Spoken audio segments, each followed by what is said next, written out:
කරුවේ ආදම්බාව ගරු මන්ත්‍රීතුමා මිනිත්තු 8ක කාලයක් ලැබෙනවා ඔබතුමාට.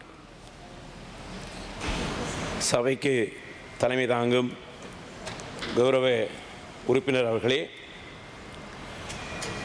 வேலையாளர்களின் தேசிய குறைந்தபட்ச வேதனம் திருத்தச் சட்டம் மூலம் தொடர்பாக உரையாற்ற கிடைத்தமைக்கு நன்றிகளை தெரிவித்துக் கொண்டு, இந்த நாட்டிலே தனியார் துறையைச் சேர்ந்த பல்வேறுபட்ட மட்டங்களிலும் இருக்கின்ற உழைக்கின்ற வர்க்கத்தினுடைய ஊதியத்தை வழங்குவதற்கான சந்தர்ப்பம் இப்போது ஏற்பட்டிருக்கின்றது. இவர்களை எடுத்துக்கொண்டால் தனியார் துறையிலே ஊழியர்களாக கடமையாற்றுகின்ற சாரதிகள், தனியார் துறையிலே பாதுகாப்பு கடமையில் ஈடுபட்டு கொண்டிருக்கின்றவர்கள், அதுபோன்று சுத்திகரிப்பாளர்கள் என்று பட்டியலிட்டுக் கொள்ளலாம். இவர்கள் கடந்த ஆட்சியிலே மாறி மாறி வந்த இந்த நாட்டினுடைய ஆட்சியிலே ஆட்சியாளர்களினால் ஏமாற்றப்பட்டிருக்கிறார்கள். இவர்களுக்கான வாழ்வாதாரத்துக்கான சம்பளத்தை அவர்கள் வழங்கவில்லை. இருந்தாலும் அவர்கள் ஏற்படுத்திய முயற்சியின் காரணமாக இன்று அவர்கள் சந்தோஷமான ஒரு நிலையை அடைந்திருக்கிறார்கள். இன்றைய நாள் அவர்களுக்கு வரலாற்றில் ஒரு நாளாக அமையும் என்று நாங்கள் நினைக்கின்றோம். எமது அரசாங்கம் ஆட்சிக்கு வந்ததை தொடர்ந்து இந்த நாட்டிலே உழைக்கும் வர்க்கத்திற்கான சம்பளத்தை அதிகரிப்பதற்காக ஆட்சி அமைத்ததுடன் முதலாவது வரவு செலவு திட்டத்திலே இந்த நாட்டினுடைய அரச ஊழியர்களுக்கும் தனியார் துறையினருக்கும் சம்பளத்தை வழங்குவதற்காக ஏற்பாடுகளை செய்தபோது எதிர்க்கட்சியில் இருந்தவர்கள் அதை பொய்யென்று உரைத்தார்கள். இந்த நாட்டு மக்களை ஏமாற்றுவதாக இந்த அரசாங்கம் செய்வதாக மக்களுக்கு இந்த பாராளுமன்றத்திலே இருந்து அறிவுறுத்தல்களை வழங்கினார்கள். நாங்கள் நாடு முழுதாக பயணிக்கின்ற போது இந்த நாட்டிலே உழைக்கும் வர்க்கம், அரச ஊழியர்கள், தனியார் துறையை சேர்ந்தவர்கள் எங்களிடத்திலும் கேட்டார்கள், நீங்கள் அதிகரித்திருக்கின்ற இந்த சம்பளம் எங்களால் பெற்றுக்கொள்ள முடியுமா என்று அவர்கள் கேட்டார்கள். நாங்கள் சொன்னோம், சந்தர்ப்பம் பெறுகின்ற போது நீங்கள் அதனை உணர்ந்து கொள்வீர்கள், ஏப்ரல் மாதம் பெறுகின்ற போது நீங்கள் அதனை உணர்ந்து கொள்வீர்கள் என்று கூறிய போது அவர்களுக்கு கடந்த ஏப்ரல் மாதம் சம்பளம் வழங்கப்பட்டது. அந்த சம்பளம் அவர்களுடைய அடிப்படை சம்பளத்தை உணர்த்தியதாக இருந்தது. கடந்த பல ஆட்சிகளிலே அவர்களுடைய அரச ஊழியர்களுடைய அடிப்படை சம்பளம் ஒருபோதும் அதிகரிக்கப்பட்டதாக ஒரு முறைதானும் அதிகரிக்கப்பட்டிருக்கிறது, தொடர்ந்து அதிகரிக்கப்படவில்லை. இருந்தாலும் எங்களுடைய இந்த தேசிய மக்கள் சக்தி அரசாங்கம் எங்களுடைய நாட்டினுடைய அரச தனியார் துறைகளுடைய சம்பளத்தை அவர்களுடைய அடிப்படை சம்பளத்திலே அதிகரிப்பு செய்தது வரலாற்று முக்கியத்துவமிக்க நிகழ்வாக நாங்கள் பார்க்கின்றோம்.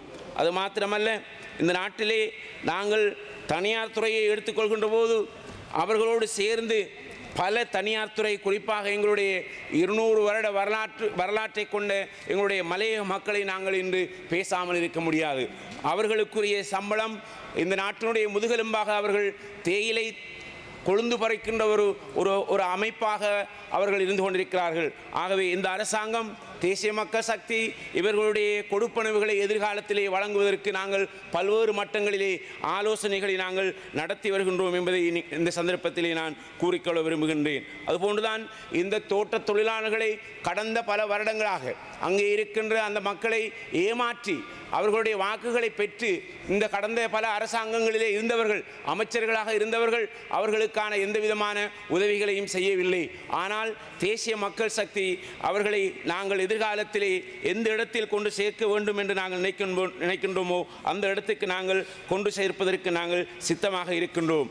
அது மாத்திரமல்ல, அதாவது கீழ்நிலைப்படுத்தப்பட்ட சம்பளத்தை பெறுகின்றவர்களை எடுத்துக்கொண்டால் அவர்களுக்கான கொடுப்பனவு வழங்கப்பட இருக்கின்றது. அந்த கொடுப்பனவுக்கான நிலுவைகளையும் நாங்கள் எதிர்காலத்திலே நாங்கள் வழங்க இருக்கின்றோம் என்ற செய்தியை இந்த சந்தர்ப்பத்திலே நாங்கள் கூறிக்கொள்ள வேண்டும். குறிப்பாக வேலையாளர்களின் தேசிய குறைந்தபட்ச வேதனம் பெறுகின்றவர்கள் திருத்தச் சட்டத்தின் மூலமாக இவர்களுக்கான கொடுப்பனவுகள் வழங்கப்படுகின்ற போது அதற்குரிய எதிர்காலத்திலே நாங்கள் இந்த அரசாங்கம் எதிரே வருகின்ற வரவு செலவு திட்டத்திலே மேலும் அவர்களுடைய சம்பளத்தை அதிகரித்து அவர்களுக்கான நிலுவைச் சம்பளங்களையும் நாங்கள் வழங்குவதற்கு நாங்கள் கடமைப்பட்டிருக்கின்றோம். இந்த நாட்டிலே சுமார் 50,000க்கு மேற்பட்ட தனியார் துறையைச் சேர்ந்த ஊழியர்கள் இருந்து கொண்டிருக்கின்றார்கள். அவர்களுடைய எதிர்காலம் சிறப்பாக அமைய வேண்டுமாக இருந்தால் இந்த அரசாங்கம் தொடர்ந்தும் அவர்களுக்கு இந்த அரசாங்கம் அவர்களுக்கு தொடர்ந்து உதவிகளை செய்யும். அதற்குரிய ஏற்பாடுகளை அவர்கள் இந்த அரசாங்கத்துக்கு செய்ய வேண்டும் என்று நான் இந்த சந்தர்ப்பத்திலே கேட்டுக்கொள்கின்றேன். ஆகவே பாராளுமன்றத்திலே வந்து எதிர்க்கட்சியிலே அமர்ந்து கொண்டு இந்த நாட்டு மக்களை ஏமாற்றுகின்ற நடவடிக்கைகளிலே இவர்கள் ஈடுபடுவதை நாங்கள் வன்மையாக கண்டிக்கின்றோம். மக்களை பிழையாக வழிநடத்துகின்ற பல்வேறு சந்தர்ப்பங்களை நாங்கள் இந்த பாராளுமன்றத்தில் இருந்து பார்த்திருக்கின்றோம். ஆகவே அன்புக்குரிய எங்களுடைய இந்த நாட்டு மக்கள் இதனை தெளிவாக உணர்ந்து கொள்ள வேண்டும். இந்த அரசாங்கத்தின் மூலமாக இந்த நாடு கடந்த காலங்களிலே பல்வேறு ஊழல் மோசடிகள் நடைபெற்றதன் பிரகாரம் பாரிய இன்னல்களுக்கு இலக்கானது. இருந்தாலும் இந்த நாட்டினுடைய ஜனாதிபதி அவர்கள் இந்த பொருளாதார நிலைமையை சிறப்பாக கையாண்டதன் மூலமாக விரைவாக இந்த நாட்டை நாங்கள் பொருளாதார வீழ்ச்சியில் இருந்து நாங்கள் மீட்டுக்கொண்டு இந்த நாட்டு மக்களுடைய வாழ்வாதாரத்திலே அவர்களுடைய வீழ்ச்சியிலே நாங்கள் அதிக அளவு பங்கு கொள்கின்றோம் என்பதை இந்த சந்தர்ப்பத்திலே மக்களாகிய நீங்கள் விளங்கிக் கொள்ள வேண்டும். அது மாத்திரமல்ல, எதிர்கட்சியில் இருக்கின்ற இனவாதத்தை பேசுகின்ற சிலவர்கள் இருக்கிறார்கள். அவர்கள் இனவாதம் பேசுவதன் மூலமாக மக்களை இனவாதத்தின்பால் தூண்டி தொடர்ந்தும் இனவாத கட்சிகளின் பின்னால் பயணிப்பதற்கு இவர்கள் முயற்சிகளை செய்து கொண்டிருப்பதை நாங்கள் வன்மையாக கண்டிக்கின்றோம்.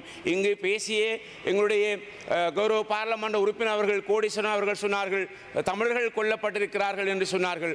ஆகவே அவர்கள் தமிழர்கள் மாத்திரமல்ல, முஸ்லீம்களும் சிங்களவர்களும் கொல்லப்பட்டிருக்கிறார்கள் என்று பேசியிருந்தால் அது சிறப்பாக இருக்கும் என்று நாங்கள் கருதுகிறோம். ஆகவே இன்னும் நாங்கள் கடந்த கால சம்பவங்களை பேசுவதன் மூலமாக இந்த நாட்டை மேலும் கீழ்த்தரமான ஒரு நிலைக்கு கொண்டு செல்வதற்கு இந்த நாட்டில் இருக்கின்ற எவரும் அதுக்கு அனுமதிக்க முடியாது.